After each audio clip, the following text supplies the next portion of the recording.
حضرت ابو ہریرہ رضی اللہ عنہ نبی اکرم صلی اللہ علیہ وسلم کا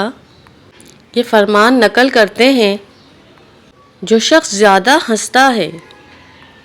وہ اپنے حق کو کمزور کر لیتا ہے، اور جو شخص نہار منہ پانی پیتا ہے اس کی قوت کم ہو جاتی ہے۔ سیدہ عائشہ صدیقہ رضی اللہ عنہا بیان کرتی ہیں،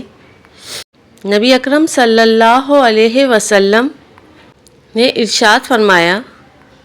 جو شخص دن میں مدینہ منورہ کی 7 اجوا کھجوریں کھا لے گا اسے اس دن میں زہر نقصان نہیں پہنچائے گا، اور جو شخص رات میں کھا لے گا اسے زہر نقصان نہیں پہنچائے گا۔ حضرت علی بن ابو طالب رضی اللہ عنہ روایت کرتے ہیں، نبی اکرم صلی اللہ علیہ وسلم نے ارشاد فرمایا، اپنی پھوپھی کھجور کی عزت کرو، کیونکہ اسے اس مٹی سے پیدا کیا گیا ہے جس میں سے حضرت آدم علیہ السلام کو پیدا کیا گیا ہے، اور اس کے علاوہ کوئی اور درخت ایسا نہیں ہے جس کی پیوند کاری کی جاتی ہو۔ حضرت انس رضی اللہ عنہ نبی اکرم صلی اللہ علیہ وسلم کا یہ فرمان نقل کرتے ہیں، جب تم میں سے کسی ایک شخص کو بخار ہو تو اسے صبح سے پڑا ہوا ٹھنڈا پانی اپنے اوپر بہا دینا چاہیے، اور یہ عمل 3 راتوں تک کرنا چاہیے۔ حضرت ابو ہریرہ رضی اللہ عنہ بیان کرتے ہیں،